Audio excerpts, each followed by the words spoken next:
ओम नमः सिद्धेभ्यः।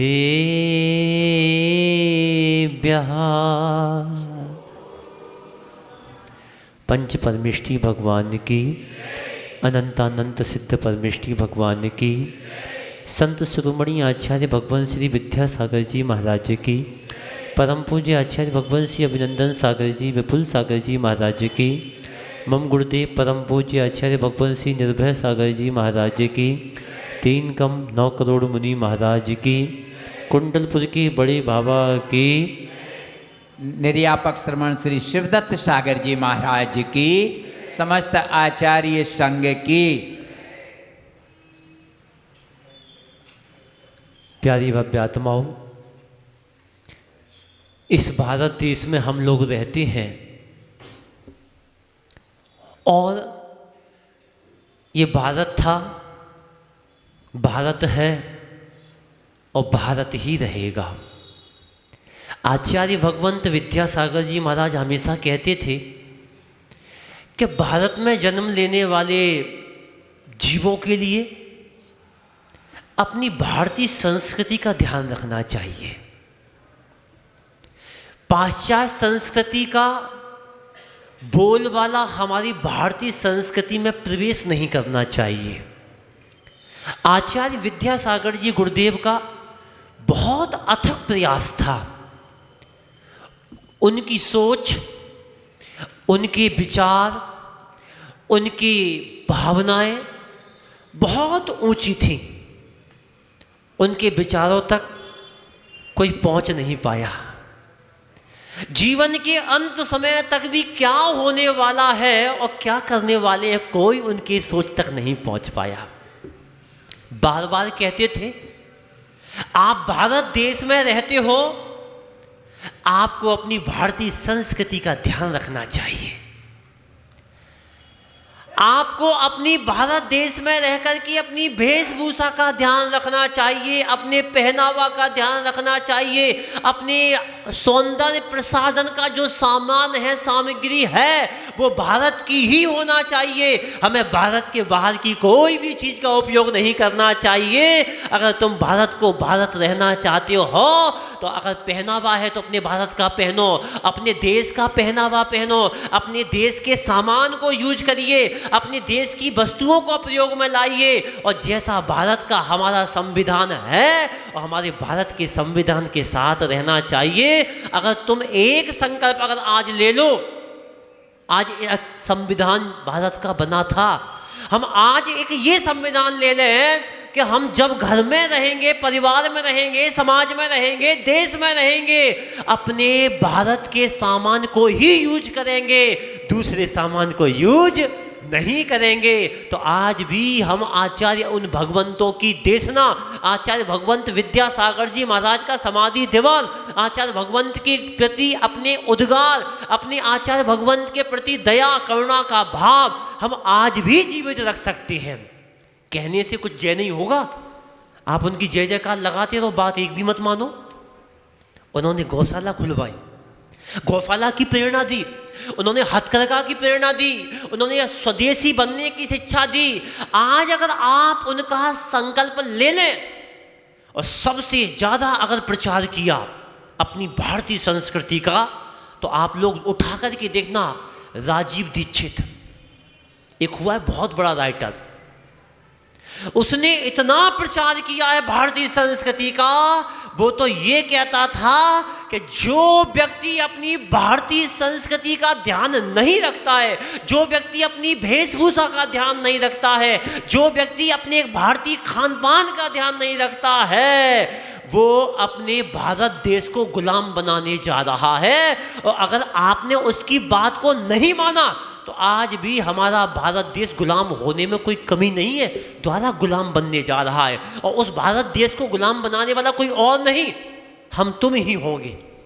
संविधान तो बन गया, उस संविधान के हिसाब से हम कितना चल रहे हैं, उस संविधान का हम पालन कितना कर रहे हैं। बाहर के संविधान का कितना भी पालन करना, भगवान महावीर स्वामी कहते हैं, अगर तुमने अपनी भारतीय संस्कृति के संविधान के साथ साथ अगर तुमने अपने पूर्व आचार्यों का, पूर्व भगवान की वाणी को नहीं माना और उनके संविधान को जीवन में नहीं उतारा, तो तुम संसार में ही भ्रमण करते रहोगे, संसार से तुम्हारा कभी कल्याण नहीं होगा। भारत देश तो गुलाम था, स्वतंत्र हो गया। हम कब स्वतंत्र होंगे? इस अपनी आत्मा से, इस शरीर से, इस संसार से, इस देश से और इस 84 लाख योनियों के भ्रमण से हम कब स्वतंत्र होंगे? कभी ऐसा विचार किया? भारत का संविधान तो बनाने वाले डॉक्टर भीमराव अंबेडकर, उनके साथ चंपत राय जी, कितने देशों का, कितने भारतीय समाजों का, कितने जैन लोगों का योगदान था। आपको इतिहास नहीं पता, हमारे गुरुदेव आपको बताएंगे कितने लोगों का इतिहास था। लेकिन वो संविधान बना करके चले गए। आपने अपनी आत्मा का संविधान, अपनी समाज का कल्याण, अपने आत्म कल्याण का संविधान कभी बनाने का सोचा? सुबह से शाम तक आप लगे रहे, दुनियादारी में लगे रहे। आपने अपना अमूल्य समय कभी गुरुओं की सेवा में नहीं निकाला। आपने अपना अमूल्य समय कभी भगवान की सेवा में नहीं निकाला। आपने कभी अपना अमूल्य समय जिनवाणी की सेवा में नहीं निकाला। दुनियादारी की सेवा करते रहे और तुम्हारी दशा वही हो रही है जो अंग्रेजों की हुई थी। अंग्रेज आए और सेवा करके चले गए। आप भी अपने घर के परिवारों की सेवा कर रहे हो और यहाँ से चले जाओगे। क्या करके जाओगे? कुछ करके जाओ, बना करके जाओ, अपने जीवन में कुछ करके दाओ। तभी हमारा 26 जनवरी का ये पर्व मनाना सार्थक है। 15 अगस्त और 26 जनवरी कितनी चीज़ें? 2 चीज़ें होती हैं। एक दिन हमारा संविधान बना और एक दिन हमारा देश स्वतंत्र हुआ था। इसलिए आप लोग अपने जीवन में अच्छे कार्य करें और एक संकल्प लें, आचार्य विद्यासागर जी गुरुदेव के उस संकल्पों को कि इंडिया नहीं भारत बोलो। बोलो, अंग्रेज चले गए, तुम्हारी अंग्रेजी संस्कृति को छोड़ गए, लेकिन मैं बस आज यही कहना चाहूँगा, आज हमारे इस संविधान बनने पर कि आप भारत देश में रह रहे हो, भारत देश के संविधान के साथ, भारत देश की संस्कृति के साथ, भारत देश की वेशभूषा के साथ, भारत देश की भाषा के साथ कभी संविधान के साथ समझौता नहीं करना। हमारी राष्ट्रीय भाषा हिंदी थी, हिंदी है और हिंदी रहेगी। उस हिंदी के साथ अपने बच्चों को, अपने आने वाली पीढ़ी को उस भारतीय संस्कृति का ज्ञान कराओ, उनको आगे बढ़ाओ। लेकिन ध्यान रखना, अगर नहीं बढ़ोगे तो बस एक बात कह करके मैं वाणी को विराम दे रहा हूँ। ए फॉर एप्पल बनता है, बी फॉर बनाना बनता है, सी फॉर चॉकलेट बनता है, डी फॉर डेयरी मिल्क बनता है, ई फॉर एक्लियस बनता है, एफ फॉर फ्रूटी बनता है, जी फॉर ग्रेप्स बनता है, एच फॉर हनी बनता है, आई फॉर आइसक्रीम बनता है, डेट डेट डैश। पूरा जेड तक खाने पीने की बात है। हिंदी में आ जाओ, आ से अनार, बड़े आ से आम, छोटी ई से इमली, बड़ी ई से ईख, डैश डैश डैश डैश। सब भारतीय संस्कृति ध्यान रखना, चाहे हिंदी पढ़ना, चाहे अंग्रेजी पढ़ना, चाहे अपनी वेशभूषा में रहना, चाहे दूसरी वेशभूषा में रहना, लेकिन ध्यान रखना दोनों की शुरुआत खाने पीने से होती है, रसना इंद्री से होती है। लेकिन ध्यान रखना, जो व्यक्ति अपनी भारतीय संस्कृति का ध्यान नहीं रखता है, अपनी भाषा का ध्यान नहीं रखता है, अपने समाज की वेशभूषा का ध्यान नहीं रखता है और पाश्चात्य संस्कृति में चला जाता है, तो ध्यान रखना, जेड फॉर क्या बनता है? जेब्रा। गधे की एक जाति का नाम है जेब्रा। और क्षेत्र ज्ञा से क्या बनता है? ज्ञानी। क्या बनता है?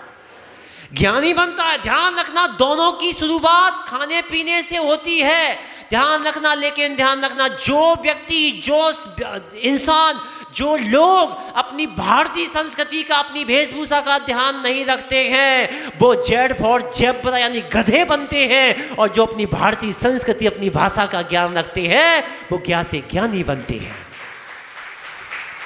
अब जेब्रा बनना है या ज्ञानी बनना है? आचार्य भगवंत विद्यासागर जी महाराज तो कह के गए, इंडिया नहीं भारत ही बोलना। अपनी वेशभूषा का ध्यान रखो, अपने संविधानों का ध्यान रखो, अपने नियमों का ध्यान रखो। बहुत कुछ कहना है, लेकिन समय बहुत बहुत बहुत हो गया है। फिर भी ज़्यादा कुछ नहीं कहते हुए बस यही कहेंगे, अपने जीवन में इस संविधान का ध्यान रखें।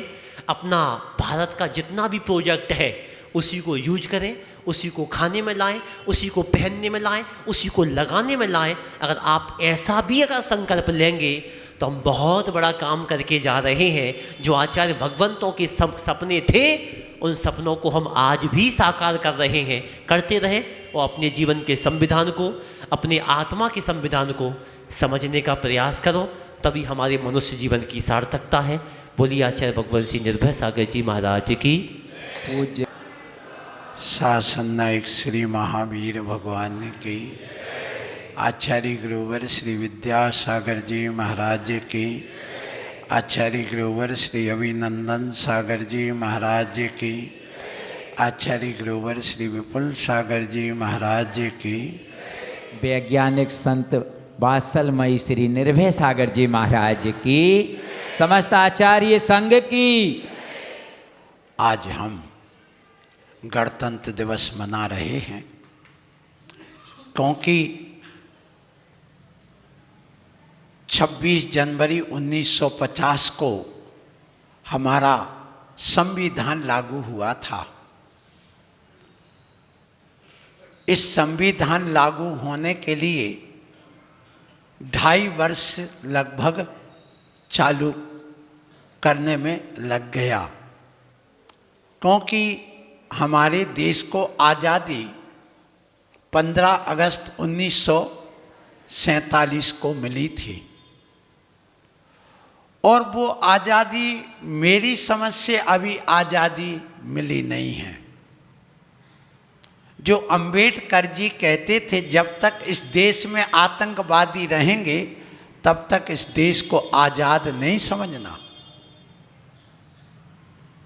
इसलिए आतंकवाद से बचना, मुक्त होना इस देश के लिए पहले जरूरी है। लेकिन वह आतंकवाद से अभी तक मुक्त नहीं हो पाया है देश। और ये आतंकवाद आज से नहीं, 1000 वर्ष से चल रहा है। सबसे पहले मोहम्मद बिन कासिम ने आकर के आतंकवाद यहाँ फैलाया था इस देश में। मात्र 7-8 लोग आए थे, कोई ज़्यादा नहीं आए थे। और तब से ये फैलते फैलते आज इस देश के कितने टुकड़े हो गए हैं, ये सबको ज्ञात है। और ये संविधान बनने के बाद आखिर इतना समय लगा क्यों?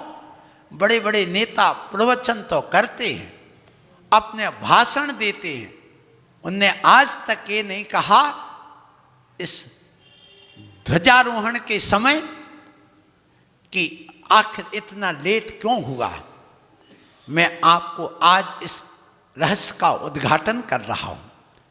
अपने संविधान बनने के पहले यहां अंग्रेज जब आए, 250 वर्ष तक उन्होंने राज्य किया।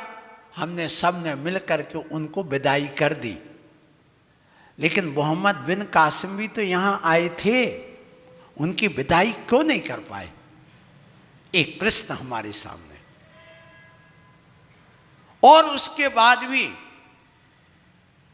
यहाँ पर रहे और अंग्रेजों को बुलाने वाले भी वही कौम थी।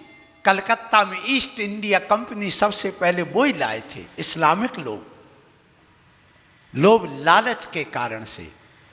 और इसके बाद सुनिए, जब भारत देश में देखा कि ये आकर के अब हावी हो गए तो इनको भगा, पहले इनको विदेशी कह करके भगा दिया। किसको? अंग्रेजों को।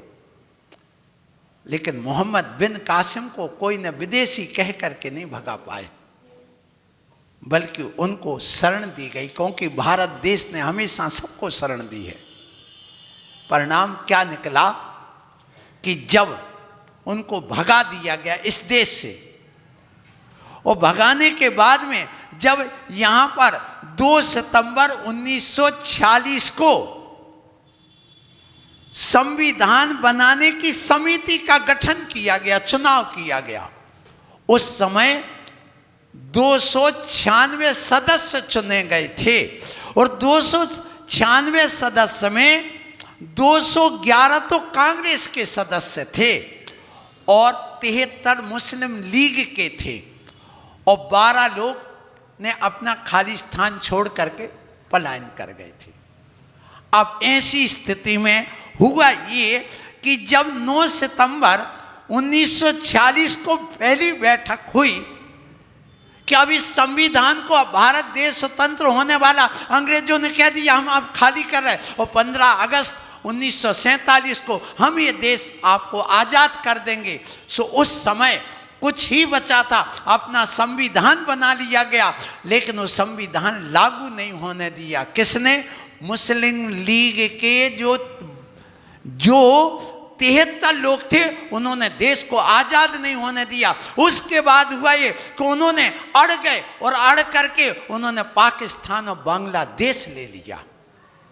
उसके बाद भी यहाँ पर ये प्रसंग है कि जब तुमने जाति भेद से अपना देश ले लिया, फिर यहाँ तुम्हें रहने का अधिकार कौन देगा और कैसे रहोगे तुम? तो फिर गांधी जी अड़ के बैठ गए वहाँ पर, नहीं इनको दिया जाए। और परिणाम ये निकला कि उनके लिए देश भी दिया और इन्होंने संविधान लागू नहीं करने दिया, ध्यान रखना। और उसके बाद वो बावजूद भी जब वो मिल भी गया तो भी जो यहाँ चाह रहे थे कि हमें भी यहाँ रहने को स्थान मिले, तो कुछ धाराएं जैसे धारा 30 कि जो यहाँ अब मुस्लिम रह रहे उनके लिए यहाँ पर जगह दी जाए, उनके लिए आज़ादी दी जाए, उनके संरक्षण दिया, अल्पसंख्यकों के नाम से दिया जाए उनको आरक्षण। और परिणाम ये निकला कि वो इतने ज़्यादा पीछे पड़ गए ये मुस्लिम लीग के 73 लोग कि उन्होंने संविधान लागू होने ही नहीं दिया।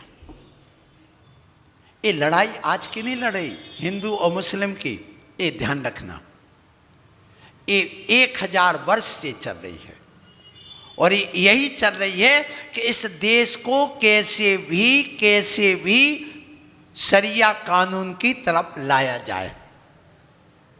नारे लगाना कि हम इसको हिंदू राष्ट्र बनाएंगे, नारे लगाने से काम नहीं होगा, ये ध्यान रखना, क्योंकि लोक नीति से आप चल ही नहीं रहे।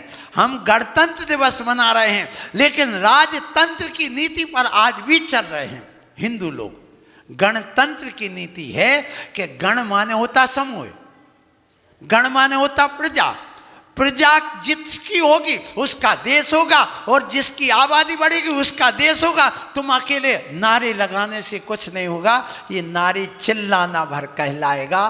तुम्हारा देश को, इस संविधान को आज़ाद नहीं रहने देगा और ना इस देश को आज़ाद रहने देगा। ये ध्यान रखना, सब गणित लगाए बैठे 1950 तक इस भारत देश में हिंदू और मुस्लिम बराबर हो जाएंगे, जिस ढंग से आबादी बढ़ रही है उस ढंग से, क्योंकि इस देश का संविधान दोगला है। कैसा दोगला? दुहरी नीति वाला कि ये संविधान आपका जो चल रहा वो तो चल ही रहा, लेकिन जो पर्सनल लॉ इस देश में चल रहे हैं वो अपना गड़बड़ कर देता। जब लोकतंत्र है तो लोकतंत्र में जो संविधान चल रहा है वो एक ही संविधान होना चाहिए। 2-2, 3-3 संविधान चल रहे हैं जिस देश में, उस देश का क्या होगा? इसलिए दोगला कह रहा हूँ। हम इस संविधान के लिए दोष नहीं दे रहे, ये संविधान तो जो बनाएगा बहुत अच्छा, लेकिन 2-2, 3-3 या दुहरी नीति के संविधान क्यों? इस देश में एक ही होना चाहिए ना। आप लोगों से मैं पूछता हूं, आपको मालूम है कि जब कभी भी देश के ऊपर आपत्ति विपत्ति आती है तो भारतीय संविधान का सहारा लिया जाता है, और जब मुस्लिम समाज के ऊपर कोई आपत्ति विपत्ति आ तो पर्सनल लॉ ला के खड़ा कर देते, सो तुम कुछ नहीं कर पाते। यहां तो पता ही नहीं कि पर्सनल लॉ भी चल रहा है देश में, लेकिन तुम्हें नहीं पता। तुम शादी 18 साल के पहले नहीं कर सकते, लेकिन वे 14 साल में कर लेते। क्यों? पर्सनल लॉ हमारा। बस तुम यदि करोगे तो जेल चले जाओगे, वो करेंगे तो नहीं होगा, कुछ नहीं होगा, उनका संविधान है।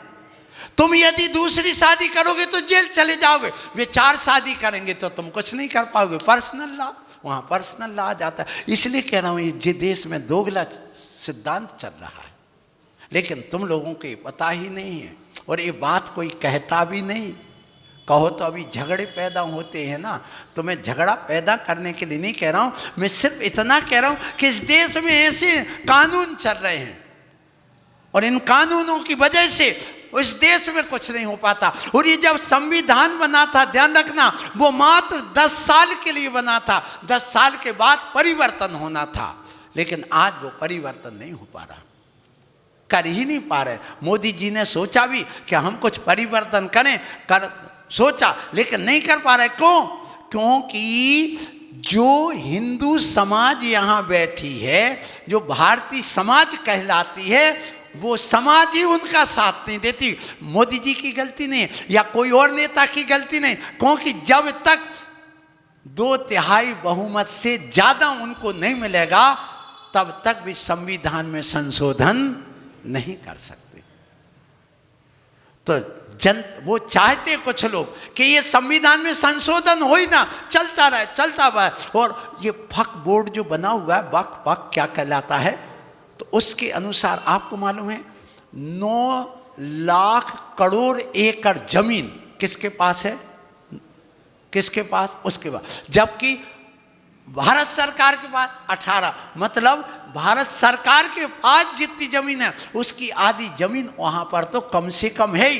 किसके नाम से? उस बोर्ड के नाम से। और जो जमीन पर्सनल अपनी अपनी खरीद के रह रहे हैं, ध्यान रखना, सारी खेती आज उन्हीं के पास है। तुम तो अपने बेटे को इंजीनियर और सीए बना करके जमीन बेच करके फ्लैट में ले करके बैठा दिया, ना नीचे जमीन ना ऊपर जमीन, एक बम फूटेगा तो सब समाप्त।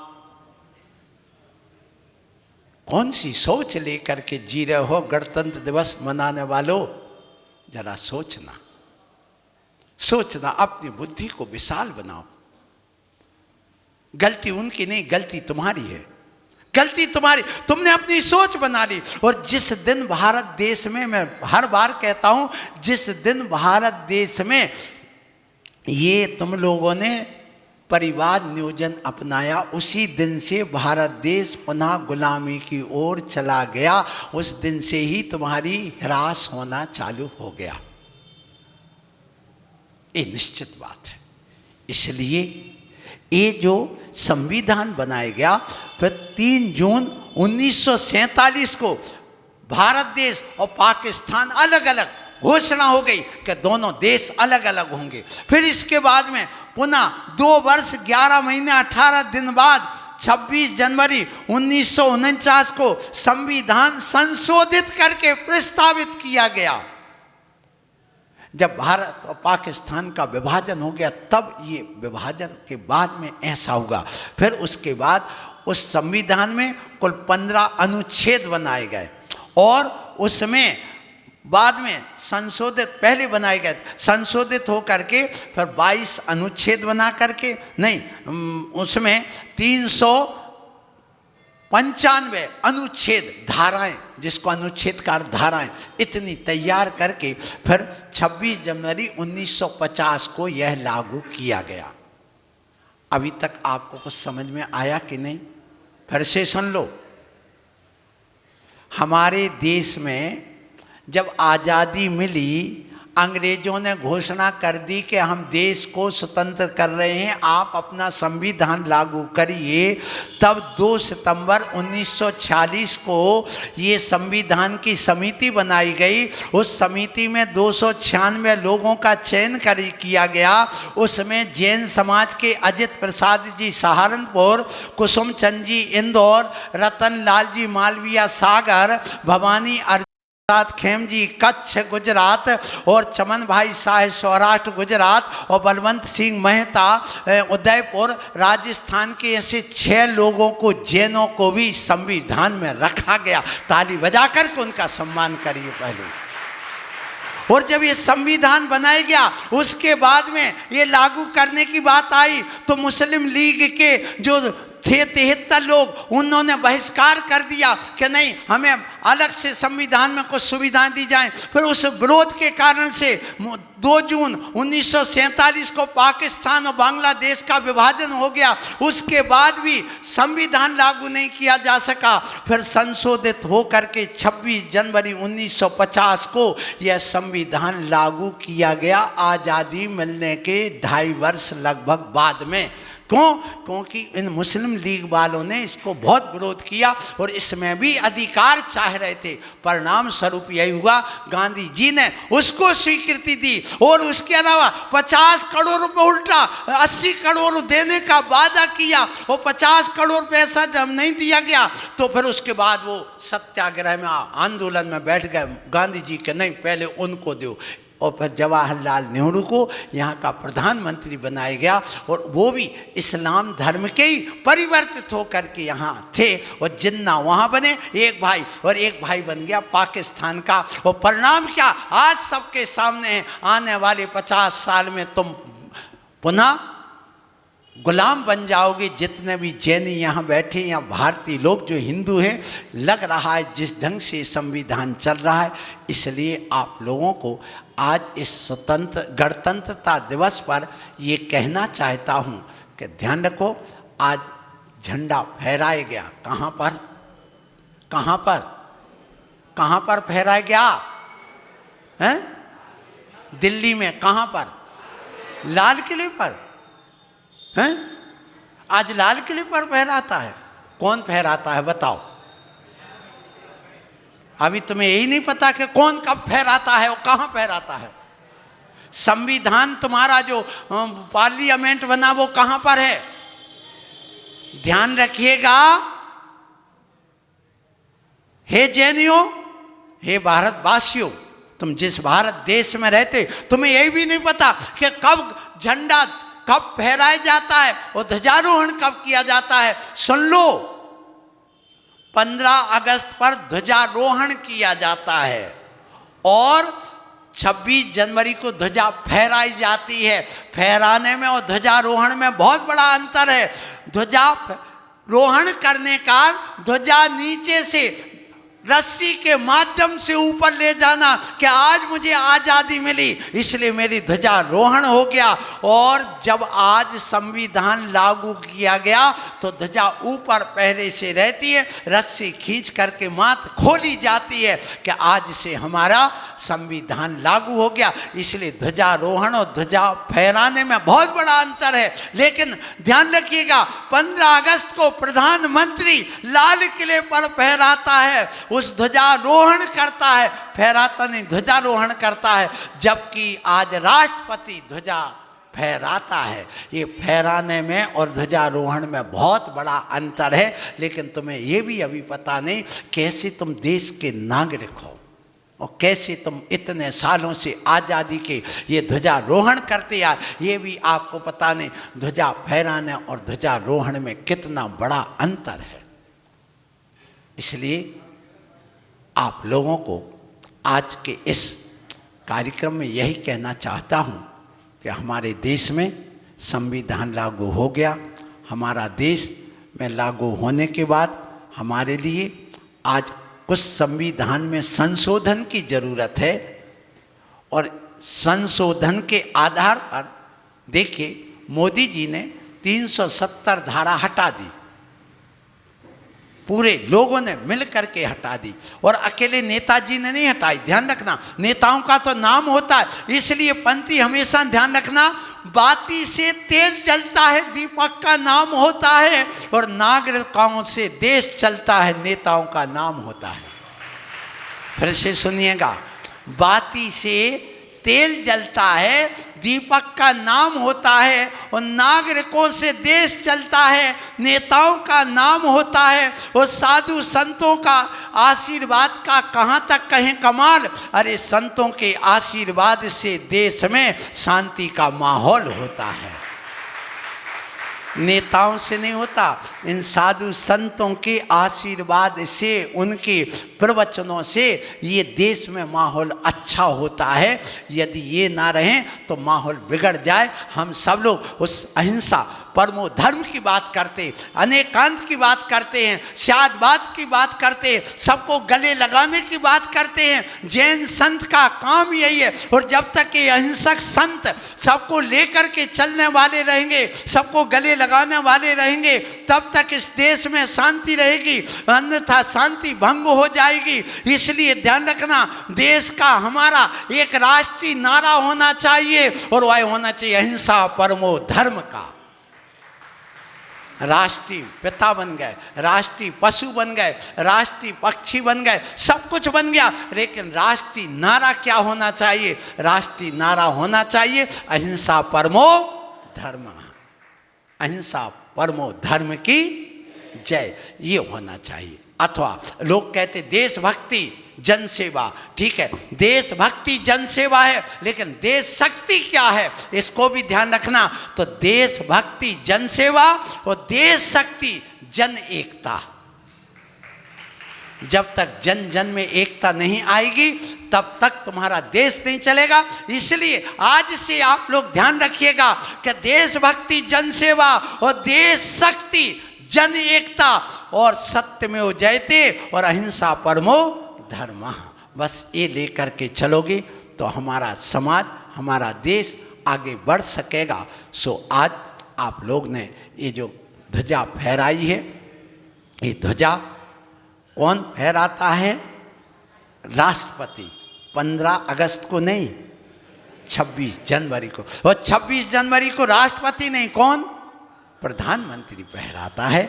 ये ध्यान रखना। सो ऐसे इस देश की आज़ादी में कितने सारे स्वतंत्रता संग्राम सेनानी हुए, ये सबको मालूम है, सुना है नाम।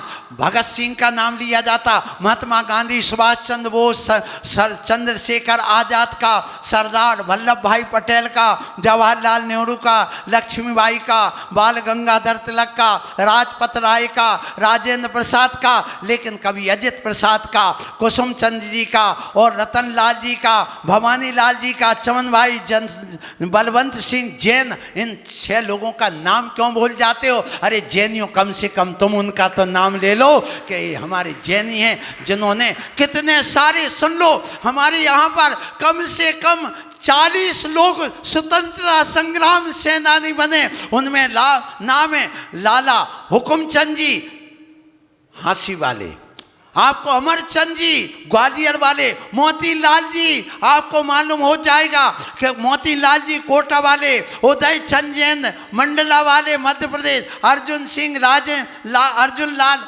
राजस्थान वाले, साबू लाल जी सागर वाले, फकीर चंद जी हांसी वाले, जयावती संघवी महाराष्ट्र वाले, और ऐसे मगन लाल जी जावरा वाले, कंधी लाल जी जबलपुर वाले, मुलायम चंद जी जबलपुर वाले, भैया लाल जी दमोह वाले, चांदमल जी आदि, कितने 40 लोग हैं जो हमारे जैन समाज के स्वतंत्रता संग्रामी सेनानी बने। लेकिन आज तुम उनका नाम नहीं लेते, आज सरकार भी नाम नहीं लेना चाहती है, आज कोई नाम नहीं लेना चाहता जैन समाज का। ये ध्यान रखना। कबीरा हाय गरीब की, कबहू न खाली जाए, मरी गाय की चाम से लोई भस्म हो जाए। यदि इन अहिंसक हम लोगों को यदि सताओगे तो ध्यान रखना ये तुम्हें भोगना पड़ेगा। इसलिए अहिंसक समाज को कोई दबाने का काम ना करे। यदि दबाने का काम करेगा तो वही होगी, जैसे मरी गाय की छाम से लोई भस्म हो जाता है, उसी प्रकार इन अहिंसक प्राणियों से भी क्या होगा ये तो भगवान जानता है। इसलिए मैं कहूँगा इन लोगों के लिए भी जो फांसी पर चढ़े हैं, जिन्होंने अपने प्राणों की आहुति दी, ऐसे हमारे कितने जैनी हैं, कोई यहाँ नाम लेने की बात ही नहीं करता है। इसलिए मैं कहूँगा हे जैनियों, कम से कम हम इस भारतीय संस्कृति में जी रहे, हम सब भाई बंधु की बात कर रहे हैं। भाईचारा तो बहुत करते, लेकिन भाई बंधु की बात करो, और भाई बंधु की बात करोगे तो आपका धर्म जीवित रहेगा। और इन लोगों को भी आप इतिहास उठा करके पढ़िए, अपने जैन समाज के कितने लोग हैं जो आज़ादी में अपने प्राणों की आहुति दी है। इसलिए इस आंदोलन में भारत छोड़ो, सत्याग्रह आदि, असहयोग आंदोलन, ये अहिंसक आंदोलन इन अहिंसा प्रेमियों ने चलाए हैं। ये 3 अहिंसक आंदोलन थे। भारत छोड़ो आंदोलन ये अहिंसक आंदोलन था। फिर इसके अलावा नमक सत्याग्रह ये अहिंसक आंदोलन था।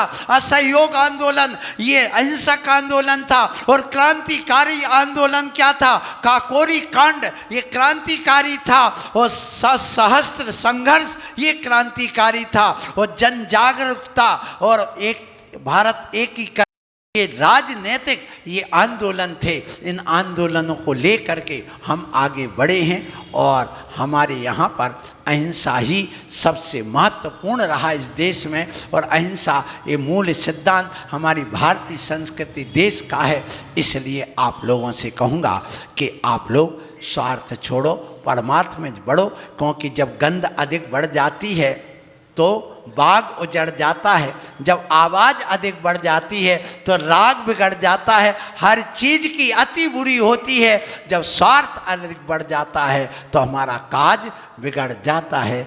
इसलिए स्वार्थ में न लग करके थोड़े परमार्थ की ओर जाओ, एक दूसरे को लेकर के चलो, एक दूसरे से कंधा लगा करके चलो, कुछ पुरुषार्थ करो, अकेले बैठे मत रहो। क्योंकि अक्षर ज्ञान से कोई विद्वान नहीं होता, मुंह चलाने से कोई काम नहीं होता है। दाम लेकर काम करने वाले तो हजारों लाखों इस देश में, लेकिन निस्वार्थ भाव से काम करने से ही हमारा नाम होता है। दाम लेकर काम करने वालों का कोई नाम नहीं होता है। इसलिए आप लोग ऐसे निस्वार्थ भाव को लेकर जैसे आपके गुरु चलते हैं वैसे चलना चाहिए। अंत में मैं एक बात और कह दूं कि ध्यान रखना आप लोगों को कि समान आचार्य संहिता इस देश में लागू होना चाहिए। और दोहरा संविधान हमें नहीं चाहिए और पर्सनल लॉ हमें नहीं चाहिए। हमें संविधान 30 नहीं चाहिए। हमें चारे के साथ में भाई बंधुपना चाहिए। और हमें अहिंसक आंदोलन चाहिए। और जो जाति जनगणना आदि को लेकर के और जो बैलेंस जातिगत बिगड़ रहा है वो नहीं बिगड़ना चाहिए। और हमारे लिए जो अभी पूर्व में घटनाएं घट गई हैं उन सब में हमें सावधानी चाहिए। यही मैं आप लोगों से आज इस ध्वजारोहण पर, आज के इस गणतंत्र दिवस पर मैं आप लोगों से यही गुजारिश करूंगा, यही बात कहूंगा। और आप लोग अपने जीवन में बस इतना ही करें कि हमारे युवा चारित्रहीन ना हों। हमारे यहाँ पर जो भी युवा हैं वे व्यसन मुक्त हों। इस देश में मांस मदिरा आदि समाप्त हो, ये कत्ल खाने समाप्त हों। यहाँ पर एक दूसरे को लेकर के चलें, स्वतंत्रता के साथ में स्वच्छंदता ना हो, ये बालक बालिकाएं स्वच्छंद ना बने। यही मैं आज इस देश के इस गणतंत्र दिवस पर कहना चाहता हूँ एक साधु के नाते कि हमारे देश का विकास तभी होगा जब शराब बंद हो, कत्ल खाने बंद हों, आतंकवाद समाप्त हो और रोड लाइट, स्कूल, अस्पताल, ट्यूबवेल तो बना रहे हैं, बनना चाहिए। उसके साथ में चारित्र का निर्माण हो, पर्यावरण की सुरक्षा हो, अध्यात्म की ओर कदम हो, संस्कृति और संस्कारों का विकास हो, नेता स्वार्थी ना हो, शिक्षक लोभी ना हो, सैनिक आलसी ना हो, पुलिस अन्यायी ना हो, विद्यार्थी व्यसनी ना हो और युवा सुरा सुंदरी से मुक्त हो, तो हमारी आज़ादी कायम बनी रहेगी। बोलो महावीर भगवान की